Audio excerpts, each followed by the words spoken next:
everyone, it's Nikki Gordon-Bloomfield here from Transport Evolved. We're doing a little bit of a live stream video today, trying not to show off things here. But this arrived through the mail earlier on, and it means it's time to put license plates on our Chevrolet Bolt EV. If they're the license plates that I've requested, then they should be great. And some of you will like it, some of you won't. But also, just to give you a bit of an update as to what's been going on today, there hasn't been a video today. That is because well, I've been at home all day. I've been busy doing stuff at home. There's something very exciting going on with Transport Evolved. I have a little audience. I've got to share with you my audience. They do this whenever I go out. They sort of sit there and look sorry for themselves. But I have some news that I'm working on. I can't share it with you yet, but suffice to say it will be for the start of the year. Something pretty exciting, something that could change what we're capable of doing at Transport Evolved, which is kind of super exciting. I've got 2 new people that I'm working on in bringing on board, which I can talk about. And I'm just removing my temporary license plate here. So I hope I'm removing this. I'm kind of doing it a bit prematurely, but I'm saving the reveal until the very end. So my temporary permit is coming off, which means I'll finally be able to see out the back window of my car. Hi from Slovakia. Hello from Slovakia. Do you know Gavin? If you're watching from Slovakia, do you know Gavin? It's a bit like other people. The Tesla Semi is, I'm not going to be actually able to be at the Tesla Semi reveal because I've got, well, firstly, I'm never invited to Tesla events. And secondly, I have a pre-existing commitment on Thursday night that I will be at an orchestra rehearsal for my orchestra that I play with. So unfortunately, kind of that clashes. Gavin Shoebridge, aka Kiwi EV. He lives in Bratislava. He drives a Peugeot Ion. I'm from England. I don't know the Queen, by the way. Well, you know one of the Queens. Oh, I don't have the right top on. I've got this one on, which is not the right T-shirt. But I do have a picture of one of mine. So, hello from the UK. For those who don't know, in the US, when you buy a car, you get a temporary license plate, unless you go into, and it depends which state you're in. If you go into certain states, you get your plate straight away. In Oregon, this is my old plate, RAV4EV. These are my old Oregon license plates. And if you request a customized plate, then you have to wait for that plate to be approved, and then they send you the plate. And in the meantime, you have this horrible temporary license plate, which sticks in your back windscreen. And it just, I mean, I can show you this. Hi from LA. You look at this, it just does not want to come off. So I think what I'm going to do is I'm going to cheat and maybe use a hairdryer to take that off, which I will do in a minute. Hammer, no, hammers don't work. Well, not they will, but not obviously for this purpose. I will probably use something else, which I've got in a minute. So let's look at the license plates. I'm holding this in a way so that my address will not be shown. Because while I love you all, I don't want you turning up at my house. It's actually addressed to my partner, but it's also my car, so we kind of jointly own it. So let's see if, now this might be a total disappointment. Oh, it's not a total disappointment. Okay, so I have to take the registration documentation out of here first. That's the registration information. And then I have to look in here. All right, here we go. I'm going to put those to one side so that it's a bit more of a surprise. And I'm just going to check, make sure there's nothing else These are special envelopes. It's got like 2 segments on it. So I'll put that down. These have come out really well. All right. So the new license plate for the Transport Evolved Chevrolet Bolt EV is da da da. Oh, trying to drop those. This is my new license plate. Floofy. Which just works really lovely. I don't know, maybe I should have done it without the space now, looking at it. But Floofy is my new license plate. So what you have to do is you have to take off the, it's not a UK thing, electric floof. Yes, because I am a floof person. Now, my month sticker and my year stickers, I've lost my year stickers, which worries me slightly. Oh, they're there. Cool. You have to have a year sticker and you have to have a month sticker. So this shows on my car is tagged until 2021. Are all US plates totally custom? No, they're not. You can buy them. How much you have to pay for them depends on where you live.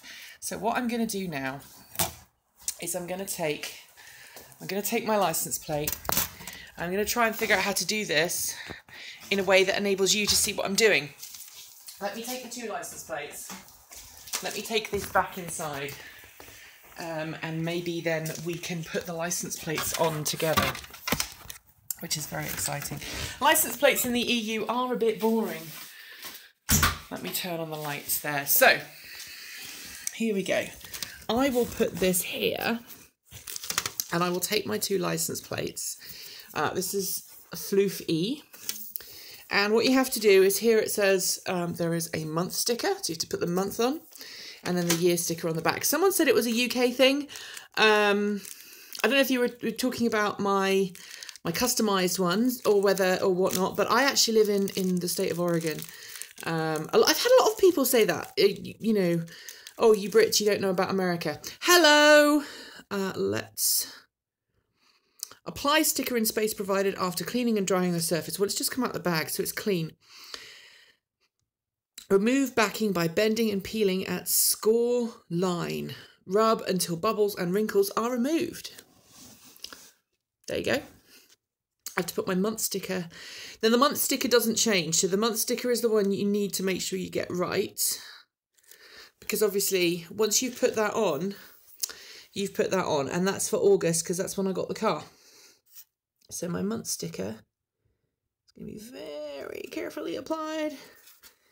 And then, whoop. I think that will do. There goes my tag for August. Not quite as it's a shame because I was at a convention at the weekend and I desperately wanted my license plates to be there for that convention. It's one of the few conventions that I drive to. So, unfortunately, it arrived like 4 days late, which is a shame really, because I was just totally ready to take those tags with me on those places. Now, the same thing is true. Floofy furry, yeah, exactly. So, same thing, bend your tag in the middle. So I'm going to bend it and peel it at the score line. Now, let's see if I can get this one to come out. It doesn't want to. Come on.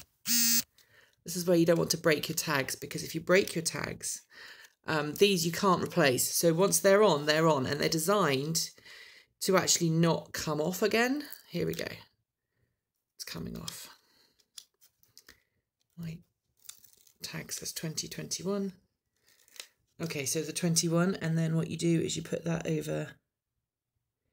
I'm going to try and line mine up with the bottom of the E. This is just taking a few seconds of my attention. Please forgive me. They do come off. but they don't come off in one piece. I mean, that's my experience of tags in the States, because I had one that I accidentally put. What happens in 821 car inspection? No, my car does not need an inspection because we are based in the state of Oregon. So that's pretty much it. Let me just shut that up. I just had a phone call come in. So that is the first one. Let's do the second one. And that's going to be the same as the first. I'm going to laugh every time I see this. I was so like, every time I submit a custom plates, this is my second set of custom plates. Every time I submit a set of custom plates request in the US, I get a little worried in case someone's going to go, no, you can't have that. Obviously mine are pretty benign, but because it's electric, I thought that would be fun and I could use that as it stands. So let me just get this other one out. This one says, how much were my custom plates? My custom plates, I think, were probably about $100 and some. They weren't very expensive. So what's that, 60 quid? Certainly cheaper than they are in the UK. And I did have a set of custom plates in the UK, only because when I had my when I got my my Renault Twizy, the dealer screwed up and they'd asked me to select one of the plates that they had on the lot in the allocation that they had, because in the UK the dealers get the allocations from the DMV or the DVLA or whatever they're called now, and I had my my car ready to go, and I'd seen a number plate that I liked, and it had the number, it had DYK on it, which I thought was great because it said Dyke. And so I said, oh, I want that one. And then they sold it to someone else. And I was kind of gutted because that plate wasn't a custom plate. It was just one that had a number that I recognised and thought would be fun. And so what happened was, let me just put these in the trash. So what happened was the dealer said, okay, we'll buy you a custom plate. And so they bought me N1DKE.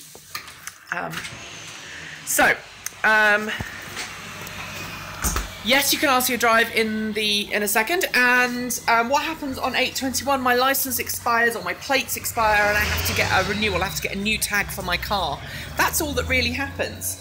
So let's put Floofy on the back first, and then we'll go from there. I can't even remember where my license plate is on the back. So let us make sure that I haven't got my keys in the back, because that would be bad. Okay, and then I'm going to put my license plate on. So custom plates in Slovakia cost 300 and what? 331 euro. That's not bad. That's not bad at all. All right, let me get my license. Let me get my screwdriver, my trusty screwdriver. And so in America, not every car has them, but you normally get license plate holders. If you buy a car brand new, you definitely do. So here we go. Putting the plates on my car. It's really exciting. So as I say, when I arrived from the US, the idea of driving around without license plates on, this is just like a thing from where I got the car. Just driving around with your license plates off just feels really weird. Now, state law in Oregon says that you cannot obstruct your tags with your frame. So I have to make sure that that works. It does in this case, as you can see. Floof E. So we'll put that back on the car. Someone was asking about noise. Most electric cars do make a noise when they're driving along. Just like a regular car, it's the tyre noise that you hear more than the engine noise. I can't read this from here, so let me put this on and then I'll come back and answer your questions. So, I'm putting my license plate on. Boop-a-boo. Oh, this looks so good. I'm so happy. And then you just screw it on. Make sure you don't screw it on so far as it bounces up. There we go. And it should lie flat.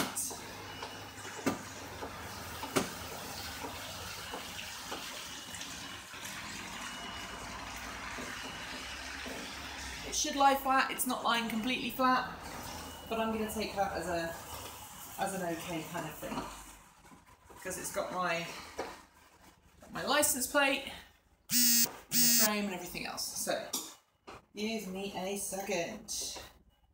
Right. What is a floofy?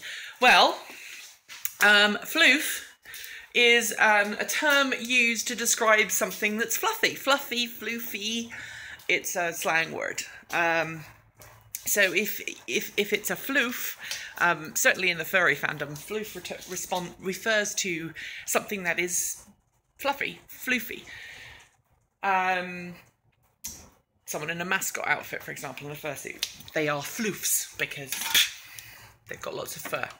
And so floof-y is, obviously, you normally say floofy with a Y, but because it's electric car, it's floof-y.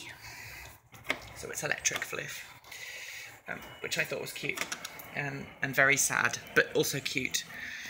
So I put that on. So here we go. Let's take off my front license plate so you see what you have to do here. So you'll notice that the American license plates, if you're European and you're watching this, I don't think I have a British license plate around.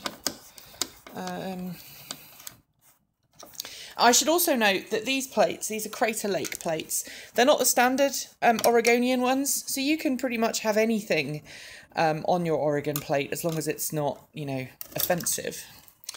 And the standard Oregon plates look like that. That car there has standard Oregon plates. It's got a tree.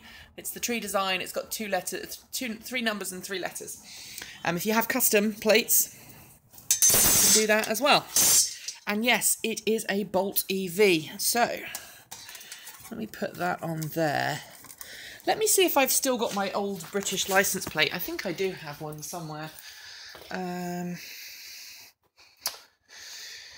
probably hiding over here. For those who are interested, these are our charging stations at Transport Evolved. We have a Siemens charging station that allows you to turn down the charging current, which is useful because you live in a rented property. And then actually underneath the car is the wireless inductive charging pad, which we don't use really much anymore. Let me see, is my old license plate in there? No, it's not. No British license plate. I have one somewhere because I have it off my old car, but I don't think I have it here. Might be at the back. Is it at the back? Leave your things hidden up. Nope, it's not. So the British license plate is significantly wider, but it's thinner. So the British license plate, for example, would go from about here to here, but it wouldn't be quite so thick or quite so tall. So here we go. We are going to put this license plate back on. I'm going to try and do this while holding my plate at the same time. Now, hopefully, we will get an episode of the show up today. I've not been feeling very well today, and I haven't really done much. As it happens, my other sister is going into having her chemotherapy tomorrow, so I've kind of been feeling a bit meh today, thinking about family and stuff. So I've been staying at home and being a little quiet, because having 2 family members, or specifically 2 siblings with cancer, is kind of sucky actually. Anyway. So this is the other license plate. Let's put that on. Okay. Somebody asked what was what? I don't know if I want to go back and what was the long silver thing in the garage? It looks like something used for artificially inseminating cows. Oh my goodness. That's kind of funny because I grew up on a farm, so I know exactly what you're talking about, but I'm not entirely sure if I have one.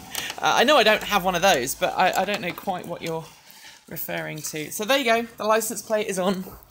I think you were talking about this. That's just a broom handle. That is a bicycle hook, and that is a rake. So I'm not sure what else you were referring to, but there we go. So there we have it. The next thing I've got to do is to put my registration card, my permanent registration card needs to go in my car. But for now, this one, which is like my temporary registration, needs to go in the glove box. Because when you get stopped by the police, they say license and registration, please. This is an interesting thing to note here. I don't know if I can get this to focus. Let's see if I can get it to focus. It's all washed out. It's 162 miles on 90% charge. And the reason for that is, as I mentioned earlier, I went to a convention this weekend with some friends, which is why I was hoping my license plate would arrive in time, and it didn't. But it looks great. Look at that. Look, floofy. Floofy. Yay! I went to a convention this weekend with some friends. I'll have to put a photo up of the car, and I was going to do a video, but unfortunately the weather was just so bad.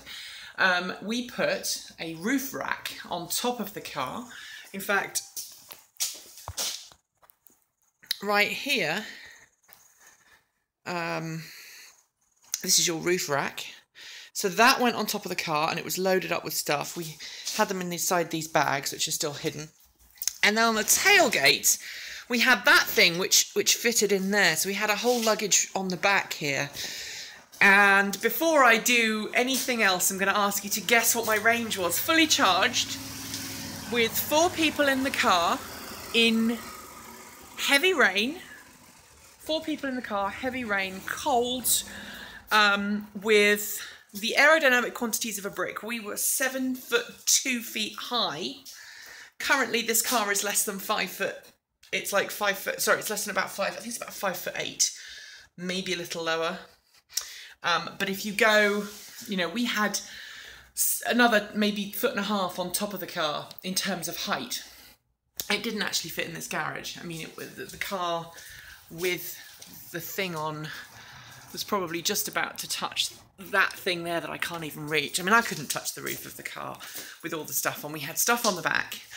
How many miles charged did we use, or how many miles predicted range did we have the next day after I'd fully charged it? Bear in mind, we went up to Seattle on I-5 in heavy rain, quite late at night. So we had maybe, that's not far off, 140 miles full charge in a Bolt. Now remember, the Bolt, when it's fully charged in the summer, can do 234 miles, 238 miles, according to the EPA, or it might do 236, I can't remember.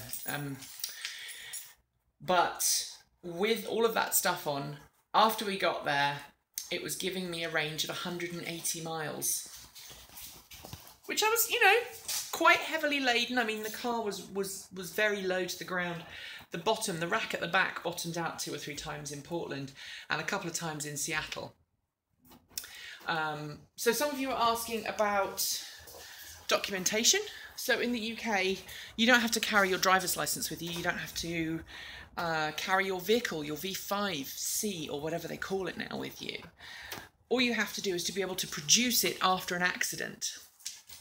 So, and I should note, that was heavily loaded, by the way, going back to that. It was heavily loaded in the rain with, how many people did we have? We have 4 people, 4 people's luggage, plus 2 action packers on the roof, 1 action packer in the boot, trunk, and 1 action packer on the back, plus a load of rucksacks on the back.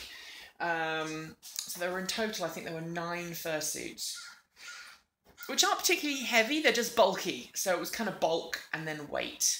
My car, the whole car hunkered down, actually. I was impressed. It wasn't just tail, I mean, the bolt didn't just sit down at the back. The whole car went down, which is a testament to the suspension on this car. It worked really well. It still picked up. It was just a little slower to get to, you know, 50, 60 miles an hour. and it did everything else pretty darned well, and I was pretty impressed. So that's good.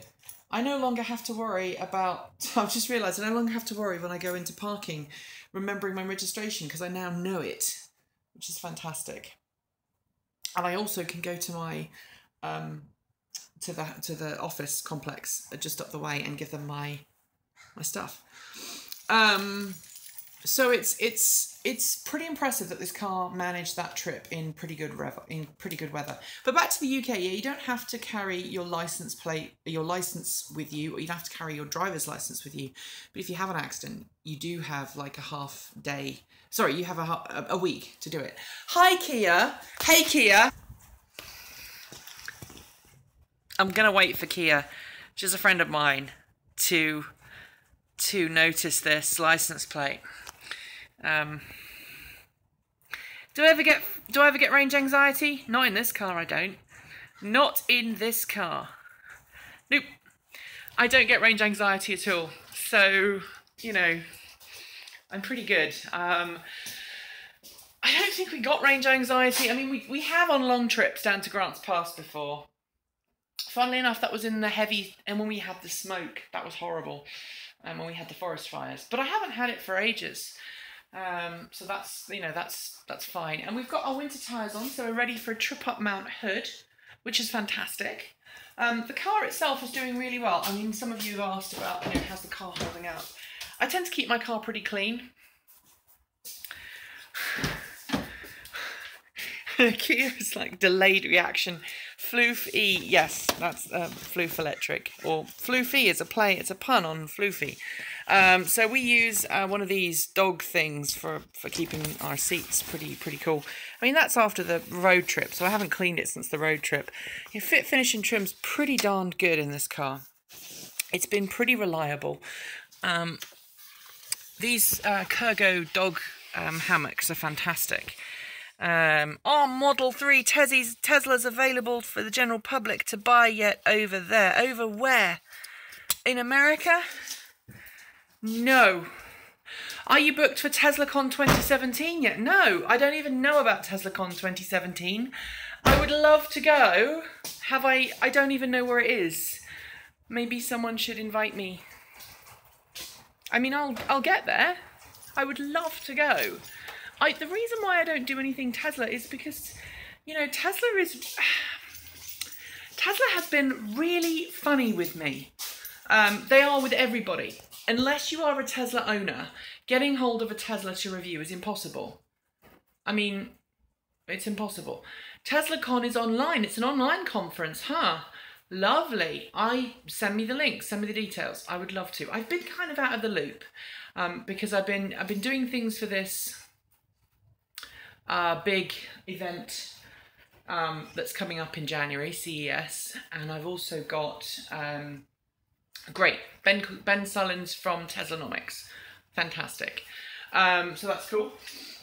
So no, I've been really busy trying to get videos up and do videos. I've been getting ahead because I could get that phone call at any point from the UK saying come home.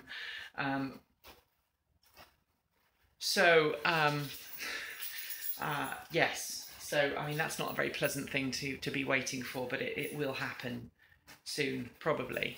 And I've got 2 family members who are very sick in England right now, both with cancer. So I'm not razzing on Tesla. I like Tesla actually. Tesla's a great product. The Tesla Model S is a great product. I think Tesla did some stupid things with the Model X, and I think we should have had the Model 3 instead of the Model X, but that's just my personal opinion. But no, I mean, I don't razz on anybody. I treat everybody the same. I'm not like a fangirl. If you come to this channel wanting a fangirl, then you're not going to find it, because my job is to kind of try and be as objective as I possibly can and tell things how I see them based on, you know, 10 plus years in the EV world. And you know, I have a Nissan Leaf, but it doesn't stop me from criticising Nissan when I need to. I have a Chevy Bolt. It doesn't stop me criticising Chevy when I need to. In the last 10 years, I've driven an electric Volkswagen. I've driven Peugeot Ion, or Citroen C0 in that case. I've driven 2 Nissan Leafs. I've driven a Chevrolet Volt. These are cars I've owned, by the way. Chevrolet Volt. The Citroen the Citroen C0, sorry, was not a car I owned, but I had it on a long-term loan for about a month because my car was being fixed. So I've had that. I've had a Toyota RAV4 EV. I've had 3 Toyota Prii, one of which I converted to be a plug-in. I've had a Renault Zoe. I've had a City L. I've had a G-Wiz, except it wasn't a G-Wiz, it was a Riva, so it predated the G-Wiz. I've spent some time in an Enfield, you know, Johnny Smith's Enfield. I spent some time in that before it went to live with him. Did I ever have a C5? No, I've ridden in a C5. What was the last non-electric car I owned? Do we mean the last car that didn't have any kind of electric motor in it? Because, I mean, electrified would be a good question. The last non-electric car I had that did not plug in was a Toyota Prius. No, it wasn't. I tell a lie. It was a Volvo 240 and a smart car, Smart for Two. Those are the last 2 that had no kind of electrified drivetrain in them. And they happened because of the credit crunch. My wife lost her job and she had a Prius and I'd just crashed my Prius, or I hadn't crashed it, I'd written it off. That's another story. And so we'd had, I had the situation, this is before we had the kids, we had the situation back in 2008 where I said, honey, we need to get rid of your Prius because it's costing too much. They're doing a special deal on smart cars. What do you think? And she ended up leasing a Smart for Two diesel for 2 years for £99 a month. And as a consequence of that, we then had a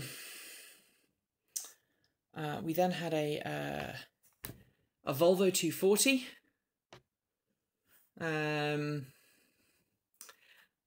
which we got for, I think, £250, and we sold it for £250. So that shows you, I put quite a bit of money into that.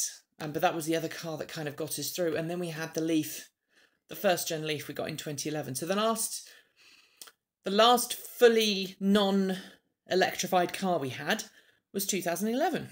So there you go.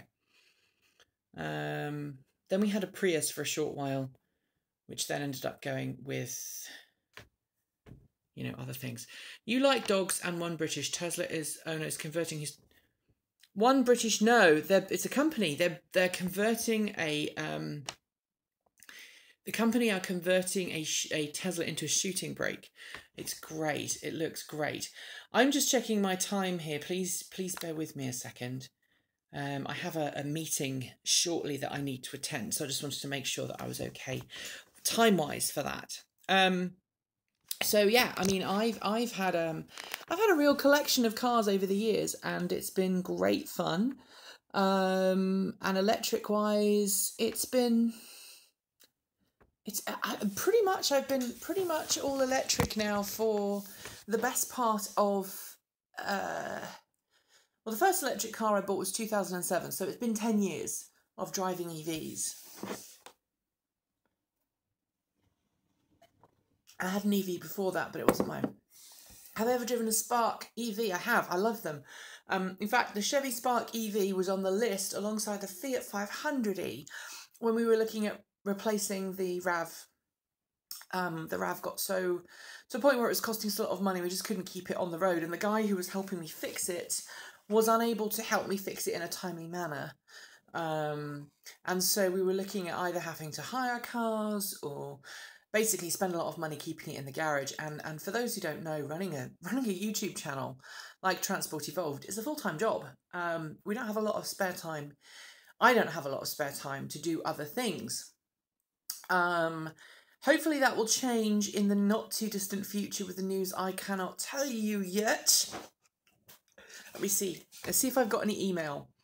And if I've got some email about it, then I may be able to tell you more.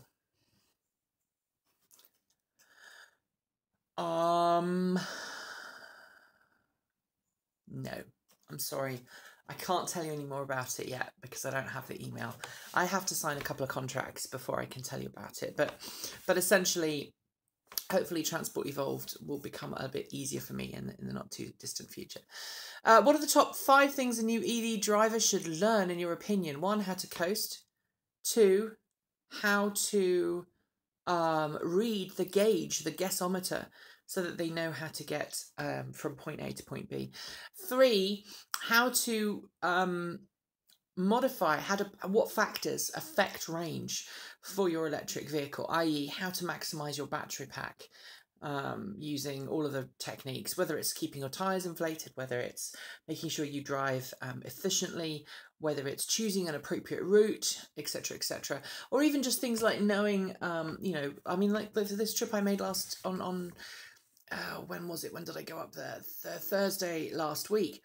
I knew that if my car was fully charged and I didn't have anybody else on board, or I just had, you know, 3 people on board, I could drive all the way to Seattle and not have a problem. But knowing that the car was going to be heavily laden, I made a pretty good guess about my range, and I was pretty good, you know, as I thought. The other 2 things. Sorry, I'll come to that question in a second. The other 2 things I would say, get used to charging, understand how charging works and how to maximize, you know, your impact with that, and be familiar with the websites and stuff like that. And the final thing is, you know, learn how to adjust your lifestyle if you need to, because if you're doing a long trip, for example, you're going to have to factor in extra time to charge. And as long as you know that, as long as you're aware of that, you're fine. If you try and live it like life is at 100 miles an hour, you're going to be very disappointed, because you do have to take extra time out if you're making a trip to charge, if it's a long distance trip, even in a Tesla. So there we go. Are EVs as politicised in the UK as they are in the US? The newspapers sometimes prattle on about electric cars, but really, since I left, things are a lot better than they were. And thank you for the kind words, by the way. I was having a really bad week. I've had some really nasty stuff come across my channel in the last couple of weeks. Does it take long to adjust to driving in the US? Was it much different to the UK? It did take a little bit.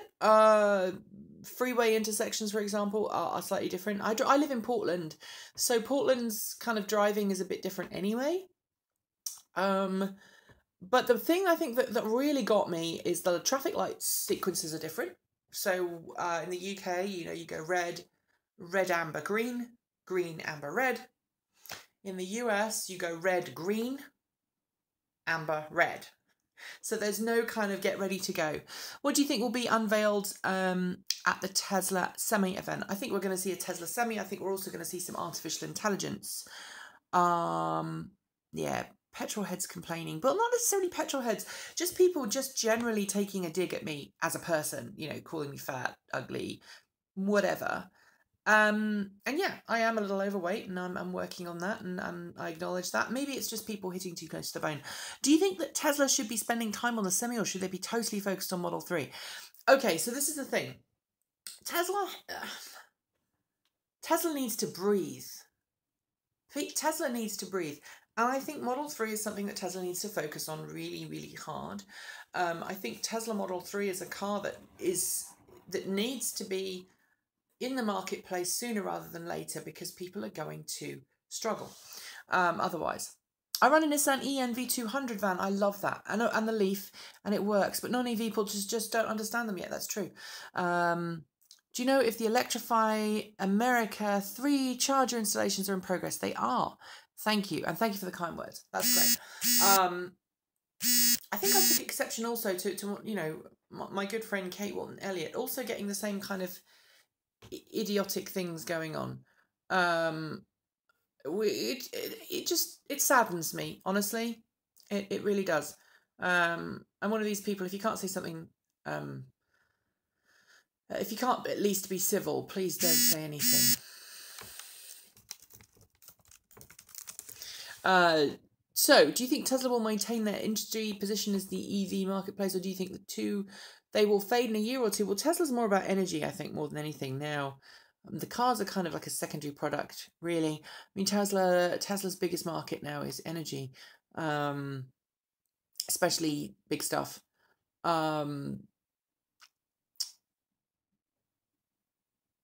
Yeah, I mean, the truck market is already cool. So, you know, that's pretty cool.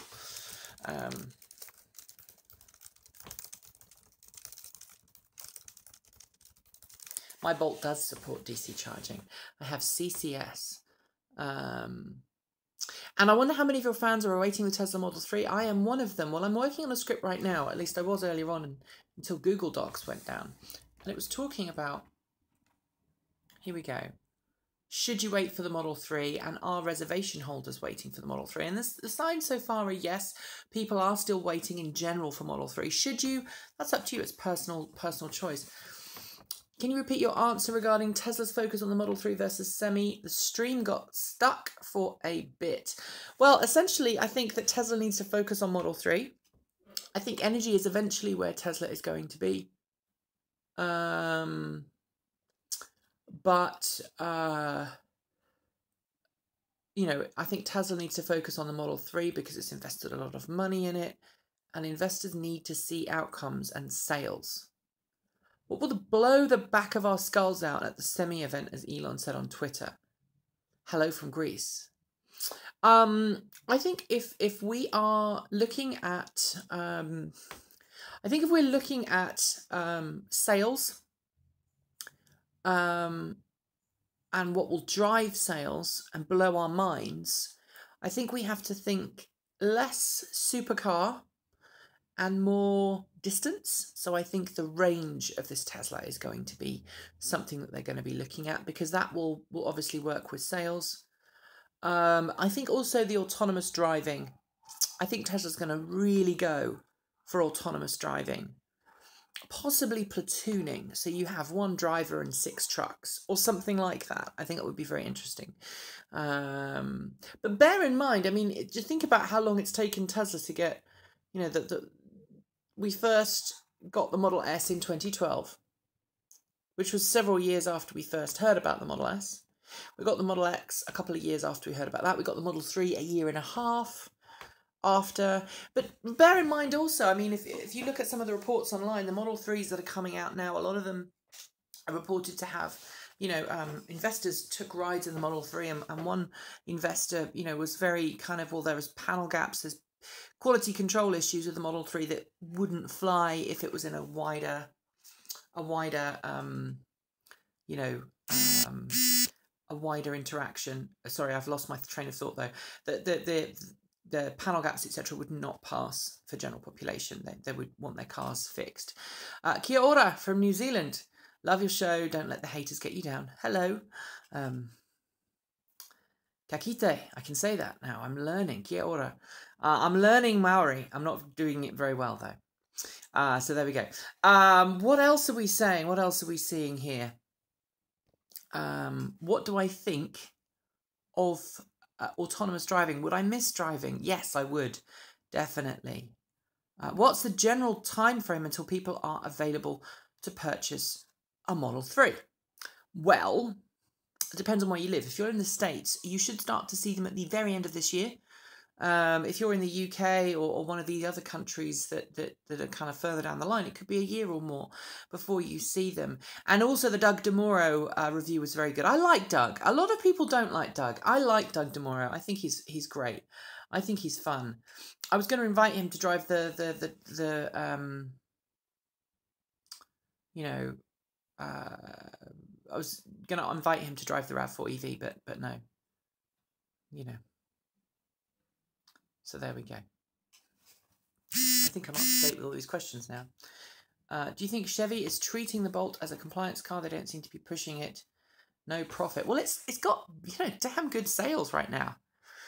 Just bought a 500e. Thanks for getting me into EVs. My pleasure. The 500e is a great little car. I didn't like it the first time I drove it. Second time I drove it, I fell in love, and I would have got one were it not for the fact that it doesn't have rapid charging, and you know, we need to go down to Grants Pass a couple of times a month now, And although ironically, the next time we go, we're actually hiring a gas car because I'm about 600, 700 miles over my limit right now already in my mileage. So, yeah, there we go. Do I watch Jeremy Clarkson? So sometimes I haven't watched any of the Amazon ones because I don't watch a lot of television. I really don't get a lot of time to sit down and watch TV. I do a lot of stuff. I do a lot of stuff outside of Transport Evolved. You know, I play in an orchestra. I'm principal oboe of a local orchestra. I also do a lot of charity stuff. Do I watch Fully Charged? Of course I watch Fully Charged. Oh my goodness. Robert and I go way back. Yes, we watch Fully Charged. Somebody started a rumour, and I don't know who, said that, you know, Robert and I don't know each other and we don't like each other and you know, it's not true. He and I have worked on stuff before. And we were both in Japan together, and we'd sat there the first night, we were at dinner together, and we were saying we should do some filming together. And then it turned out that he had to go somewhere else and I had to go somewhere else, and we just never saw each other again. Hey Nikki, our 30 kilowatt Leaf over in the UK after watching because of Robert Llewellyn and yourself and got one. Yes. When EVs get really popular, do you think what do you think the charging infrastructure will look like? Well, I think we're just about, next year is going to be the year of the charging infrastructure crunch because you've got all these people coming in to see, we're getting all these people coming in to see EVs, to buy EVs, to start driving EVs, and the charging infrastructure hasn't caught up yet. And what we're starting to see is people misusing charging infrastructure, not because necessarily they want to, but because they don't understand the infrastructure, they don't understand how it works. And then what we're seeing is we're seeing a lot of people going in and not necessarily stopping and charging the way they should. And you get people getting angry because charging stations are not being used properly. There's the whole debacle, especially in the States. Lots of people getting very passive aggressive over plug-in hybrid owners using charging stations, which is fine in my opinion. You know, if your car plugs in, great. Just plug in, make sure that you move it when you're done. And if you really don't need the charge, well then okay, then, you know, maybe you should have a think and decide whether you're going to use it or not. But if I'm in a plug-in hybrid, which I am very rarely, and I turn up at a charging station, if that charging station is a popular one, I probably won't plug in. But if it's a not so popular one, I'll put something in the window saying, hey, you can reach me if you need to. Or if I'm in an area where unplugging is okay, hey, you can unplug me. You know, we can go start. All right, let's have a look at the rest of the questions. Yes, Shell and Eon will help a lot. Have you heard whether the USA will get some of the cool Leaf colours they have in Japan? I doubt it. I think I'm allowed to say this. Yes, I am allowed to say this. I'm going to the Leaf event in December. I will be in California test driving the Leaf on the press launch. I know some of you have already driven it, but this will be a proper long-distance press launch. So I'll be able to tell you more about it then. Did I see the 40 stalled superchargers in California? Yes, I did. I saw about Eon 2, agreed to do the plug-in thing. When you're on the road and have to charge, is there stuff you do or do you just sit in your car? Generally, I sit in my car and I will work. I have a laptop. This is my laptop right here. Let me make sure that I'm not hiding. I'm not showing off something that I shouldn't be.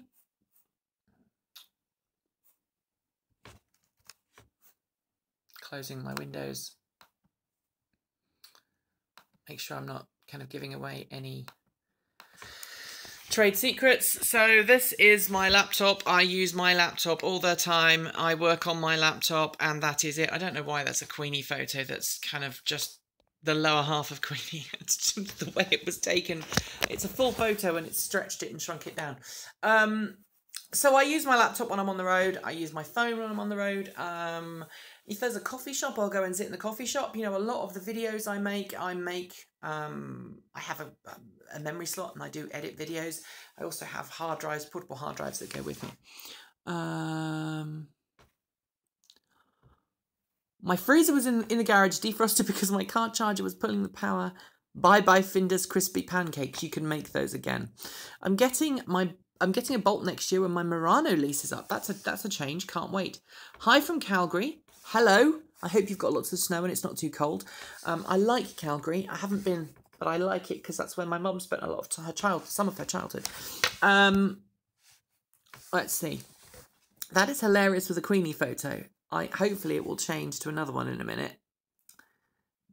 It should do that. All right. Looking at more chats.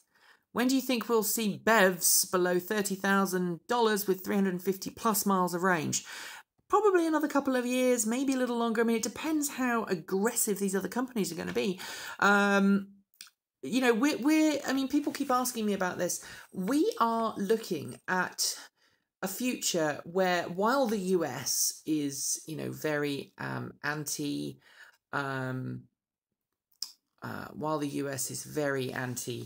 EV in some ways and not in others. The photo has just fixed itself, by the way. That's just fixed itself. While the US is kind of politically not supportive of EVs as it once was, as it once was, I think the rest of the world are driving EV adoption because we're starting to see mandates. You know, you can't sell an internal combustion engine vehicle in this country after X time. And we're going to see electric vehicles and hydrogen fuel cells and all these other kind of future technologies take over. And so at that point, you know, if you're running a multinational automaker, you're not going to continue making V8s for America and plugins for the rest of the world. That doesn't make any financial sense. If you're making a car, you're going to make it for as many markets as possible. Now, admittedly, you know, we do have American-only market vehicles, but generally it will be the way. Do you think Q4 for Tesla will be better than Q3 in terms of losses and sales? No. Don't think it will be. Can we see the pic again? Thanks to my poor eyesight, it looked like a politician. That's Queenie Octavia Christina Dearhart. She's one of my alter egos. Bless her little cotton socks. She's a bit she's clean now, but her padding's not clean. So I've got to clean her hips and her knees. Sorry, her hips and her thighs and her calves, because they get kind of hot, and when you're prancing around, they get kind of hot and smelly, so I've got to wash those.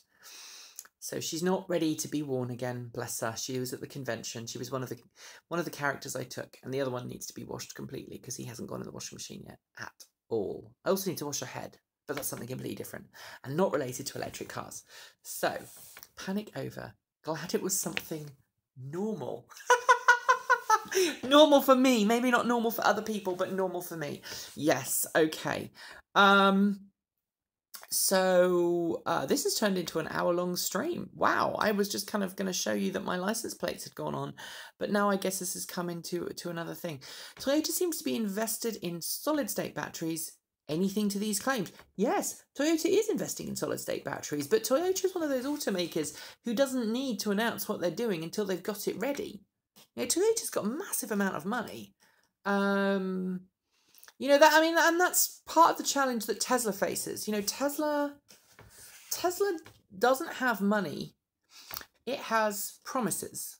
And Tesla builds a product pretty much by going, hey, look at this cool thing we want to build, or look at this cool thing we want to bring to market. Here's a working prototype, or here's a model, or here's the idea. And then Tesla relies on investors, shareholders, and customers to step up the cash. I mean, just think about the Model 3. You know, Tesla secured more than 500,000 reservations so far for Model 3. And that money is used to help Tesla fund the building of the Model 3.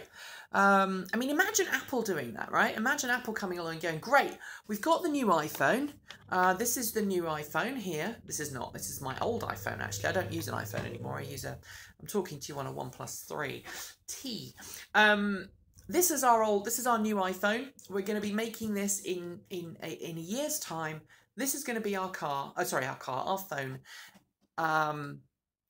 What we're going to do is we're going to ask you to put deposits down on your phones. You'd go, no, Apple has a lot of money. So what Apple does is it goes, hey, we're going to work on this product in secret, and then we unveil it and we say it launches next week or it launches in a month's time. That's what Apple does. It's what most companies do. Here's a product we've been working on in secret. Boom. Go buy it. Okay? Apple fanboys would prepay, and interestingly, Apple has kind of done that with the Imac Pro. So the Imac Pro was unveiled earlier this year. It's coming in December. They've given us the specs, but nobody's actually sat down and played with it yet. I mean, I'm one of those people who's looking at it going, okay, do I buy an Imac Pro or do I spend $8 on a custom build PC that will have, you know, the super high performance I need for editing videos? And to give you an idea, I've got to the point now where my laptop doesn't edit videos anymore because the videos have got so much more complex than they used to be that I need a more powerful machine to work on them. But Toyota doesn't need to do what Tesla does, which is, hey, we've got this product, we're bringing it to market. Now, at auto shows, automakers, what they do, the equivalent of that is going, hey, we've got a prototype or we've got a concept car, and it will lead into. But as is the case with concept and pre-production prototypes, there's always some significant changes going on. All right. Does it still look like Darth Vader's trash can? The iMac Pro, not the Mac Pro. All right. Hello, everybody. Problem with Tesla is that the delays feel like added in time at Old Trafford. There you go. There's a nice home reference for me there. Is the cost of battery production the main hang-up in bringing the total cost of EVs down? Yes. Will we see the near future the cost coming down? Yeah, we will. It's to do with economies of scale. Tesla also has loyal and current, future and customer. Tesla also has loyal, current and future customers. There's a benefit in not only building EVs, it instills trust. Why should we trust Toyota, etc.? Well, the values that people ascribe to these different companies depends on your own personal values. So for some people, the reliability of a Tesla is less than the reliability of a Toyota. Now that might not be the case. You know, there are Toyotas that are unreliable. But generally, Toyota's been pretty good on reliability, and people will buy cars for brand loyalty. And honestly, though, if you look at people moving their cars or buying cars, people go where the car with the features is that they want. Yes, there's a loyal core of EV fanboys, Tesla fanboys and girls who will only buy a Tesla because that is the car for them, because Tesla helped kickstart the EV revolution, right? There are people who will only buy a Volvo. There are people that will only buy a Nissan or a Volkswagen or whatever. They will only buy a particular model of car because that's what they've always bought. That's the brand they identify with. But the majority of car buyers are not brand loyal. They might return to the same dealership because they had a good experience. I mean, that's one of the reasons why dealerships generally, dealerships are learning. You know, if you buy a car from a dealership and that dealer looks after you and your car, you're more likely to go back and buy another car from them. If that dealer treats you badly, then you'll go somewhere else. And in the same way, you know, Tesla's service is the biggest challenge facing Tesla right now, is its service network. Depending on where you live, your experiences with Tesla service vary greatly. And I'm aware of the car guru and the fact, you know, Tesla won't support his car. And okay, it's a salvage vehicle. I understand that. I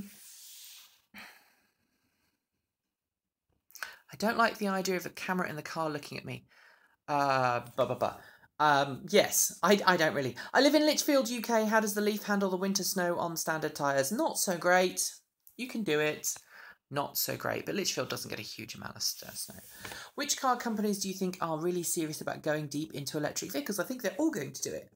I will say this again. They are all going to do it. They're going to have no choice. At the end of the day, they're car companies, they are businesses, and their job is to make money for shareholders. They will do what makes them money. If selling V8s makes them money, great, they'll carry on selling V8s. If selling electric cars makes them money and V8s doesn't because V8s are now banned, or internal combustion engines are banned, they will do something else instead. A bit of a sticky tape does wonders in front of a front-facing camera, as I use one on my phone. Yeah, if you don't want your camera looking at you, that's the way it is. But don't forget that these things change over time as well. Attitudes change over time. How was your buying experience at Chevrolet with a Bolt? Did you feel like they really wanted to sell you an EV? Well, it was a dealer. It was a particular dealer.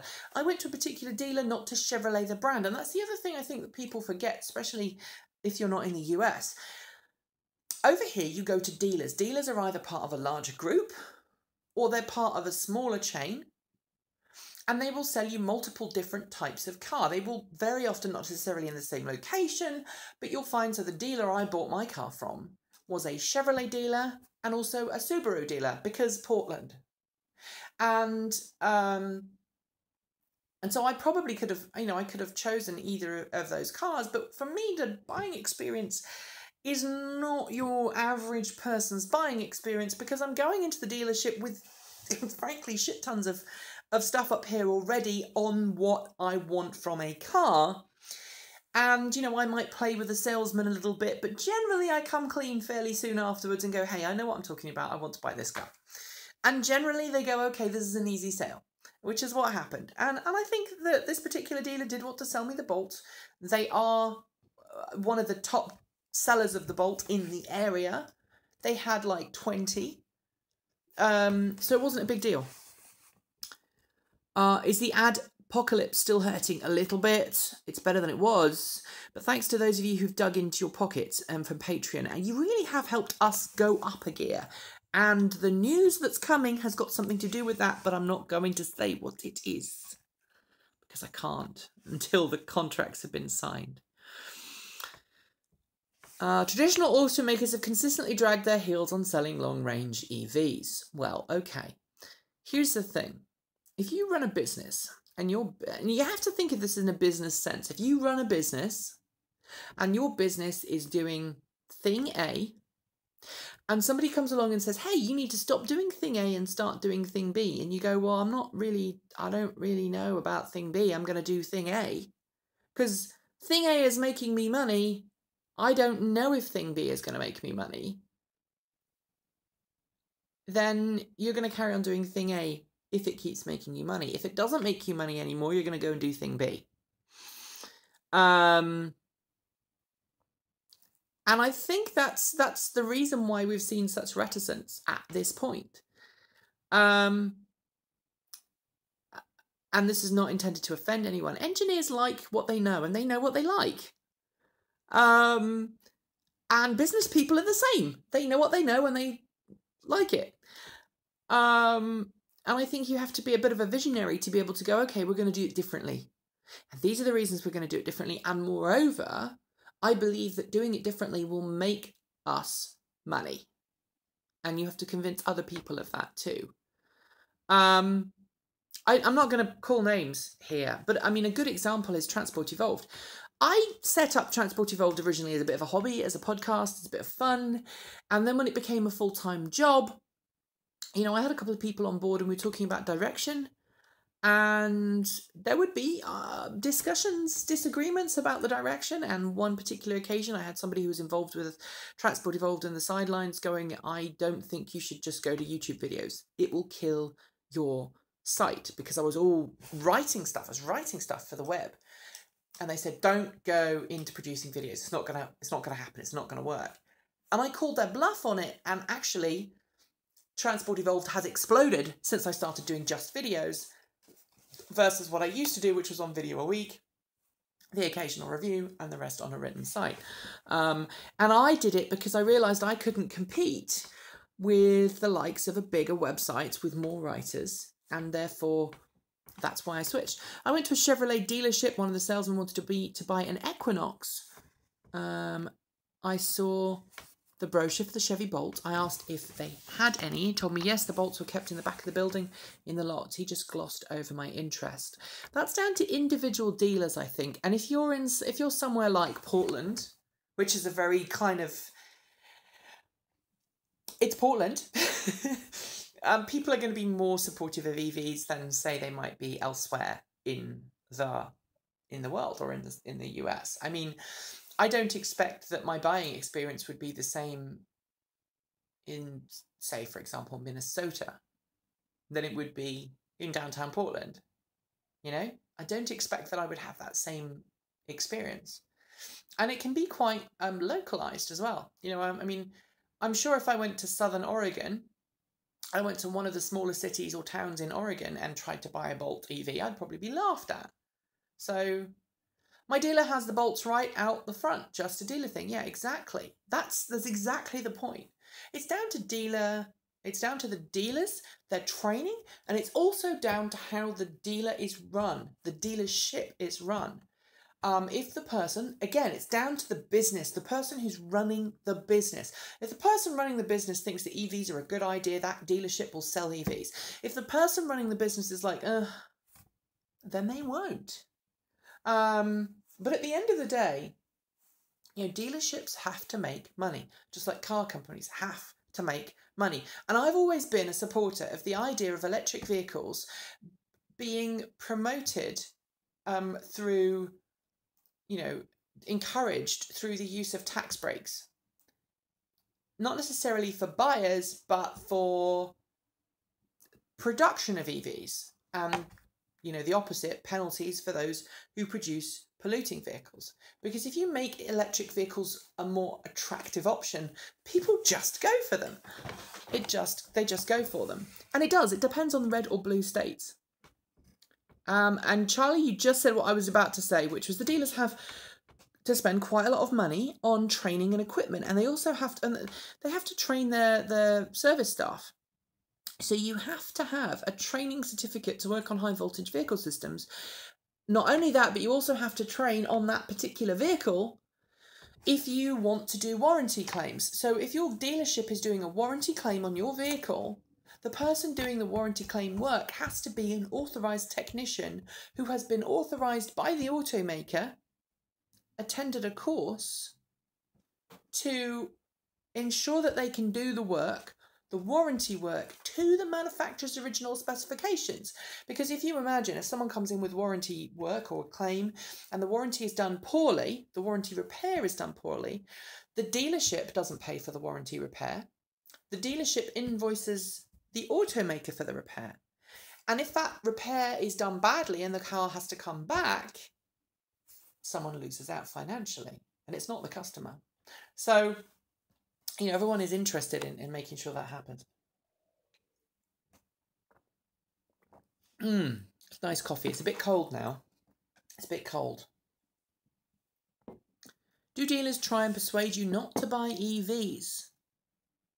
Well, they don't try and persuade me, because I'm pretty much set in my ways. I mean,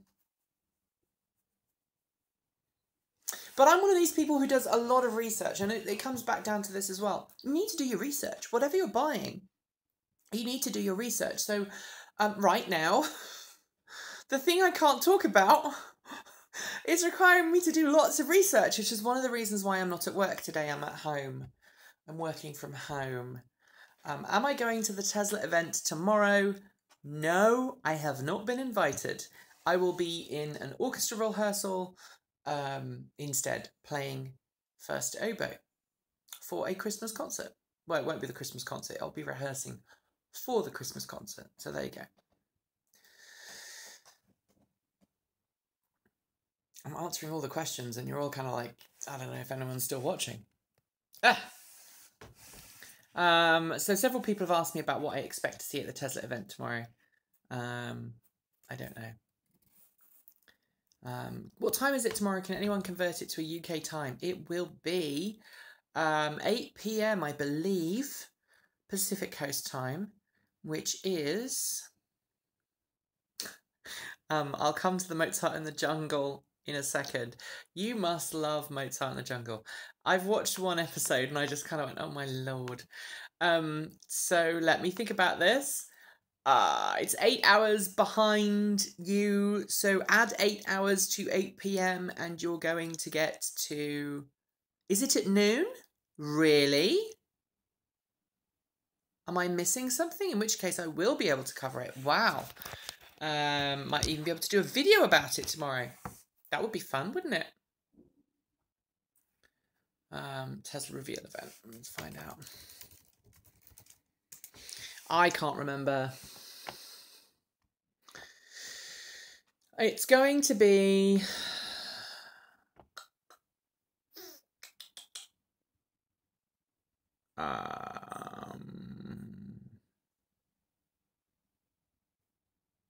so if I can... 8 p.m. PST. I was right. So 8 p.m.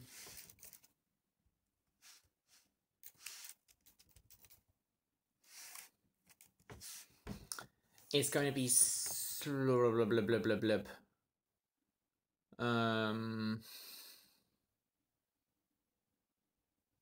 a.m. Yeah, 4 a.m. Thank you. My brain is a bit broken. 5 a.m. Central Time in Europe and 4 a.m. GMT. Yep. The thing is Tesla ever on time for anything? No. That's part of the, you know, of the mystique. People keep asking me about the Bolt. Did you not see the beginning of the stream? Would you like me to go downstairs and show off my new license plates? Because that's what the stream was about originally.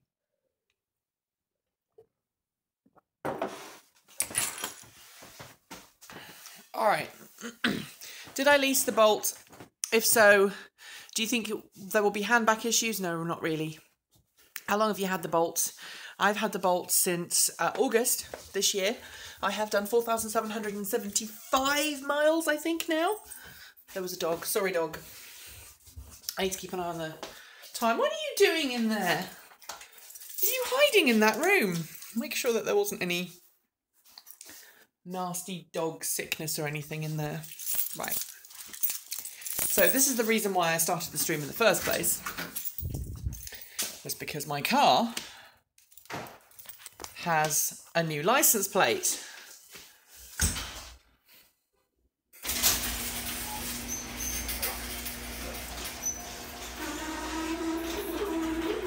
The Bolt is doing very well. I do like the Bolt EV. I've had it since August. Will I ever buy a petrol car? Probably not. So, is that a normal US house or are you super rich? It's massive compared. It's a townhouse. It's a relatively small, modest townhouse. It's about 2,000 square foot. Do you have the Bolt? Does your Bolt have an EV app for your cellular? Yes. I also have the ability to have a Wi-Fi hotspot in my car. It came free with the car. Also, I have got free satellite radio. The satellite radio trial is still running with Sirius XM. And the other thing, the Wi-Fi, not so much. But this is my British house. This is my British house. This is my American house. It's a single car garage. As you can see, single car garage. Got bikes on the wall. I've got two charging units plugged in at the moment. So this one, which is the standard, this is the standard 1-point-whatever kilowatt charger. To charge the Bolt EV from empty to full on that takes about 4 or 5 days. This is the Siemens wall charger to charge the car up from empty. On this will take me about 7 or 8 hours, which is what I would use. But it's never empty. I tend to charge from 110 because I only ever do 30 or 40 miles a day. And I keep the car charged up, by the way, because we live in Portland and we're in earthquake territory. So I have a way of powering the house from the car if I need to. You want to see the license plate one more time? Floofy. It just arrived. It literally just arrived, which is what the stream was, the start of the stream was at the beginning. And for those who are interested, this car has CCS, quick charger. So there we go. Now, the Bolt needs to be kept plugged in.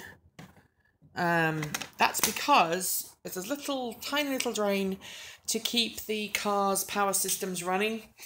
This guy, by the way, needs a name. I have a Fox. It's a new Fox. Was given for my birthday by my wife, and the Fox needs a name. So let's show you what the car looks like. Conquer your snoring problems, and allow you or your loved one. So this is Fergie the Fox. I quite like that. This is obviously the standard setup here. You've got the heated seats, you've got the AC, you've also got that. I like Michael J. I think I might have to go with Michael J. Problem is I have a friend called Michael who is a husky, so that might get confusing. You've got your sport, your traction control, your sport. This car will completely spin the wheels.